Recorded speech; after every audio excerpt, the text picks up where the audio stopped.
Good morning. I'm Joe Brusuela, Senior Economist at Bloomberg LP, with your Bloomberg Economic Brief Morning Cup of Joe.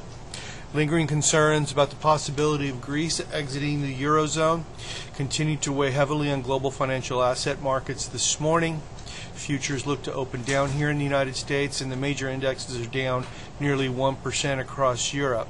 Now, here in the United States today, we're going to get three data reports. Housing starts at 8:30, industrial production at 9:15, and the FOMC's monetary policy minutes at 2 o'clock. Now, while we're going to see some good data, I think that financial markets will continue to focus on possible evolution of events in Europe over the next couple of months. Therefore, we may not get the moves off of what's going to be a nice set of data this morning. Now, we'll start out with housing starts. Now, they're likely to see a solid increase on the back of rising permits over the past 2 months. Multifamily building is likely to continue to be the primary driving force in residential construction in April and throughout the remainder of 2012. Now, while that sector of the housing market is too small on its own to lift residential investment and boost overall employment in a meaningful way, it's likely to be sufficient to be a net source of overall growth in 2012. That's a good thing. Now, industrial production at 9:15. Now, following two very disappointing months of reports, production is likely to see a rebound in April. We did see an increase in the aggregate hours worked and a bounce in the ISM Manufacturing Production Index to its highest level in more than a year.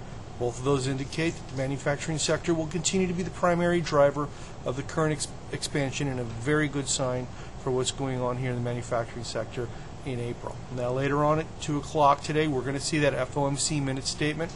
Now, it's likely to reflect the growing reticence among committee members to take more forceful action to bolster the economy, given the mild 2.1% rate of output over the past year. Now, forward-looking investors are going to be closely scrutinizing the statement for differences of opinion in the minutes based on slight improvement in the economic projections and the rate guidance that was put forward by the committee following the last Bernanke presser. Now, any hints that the majority of the committee is considering an early exit will almost certainly send rates along the maturity spectrum higher today in the wake of the release. Now, I want to point out in this morning's Bloomberg Economic Brief, I take a look at the U.S. economy as it is emerging from what we call a creditless recovery. Credit growth has only as a share of as a percentage of GDP has averaged 2.5% since the end of the Great Depression, in contrast with the 22% increase after the 1981-82 contraction, 13% 1991-92 contraction, and 22% following the 2001 slump. I'm Joe Brusuela. This has been your Bloomberg Economic Brief Morning Cup of Joe.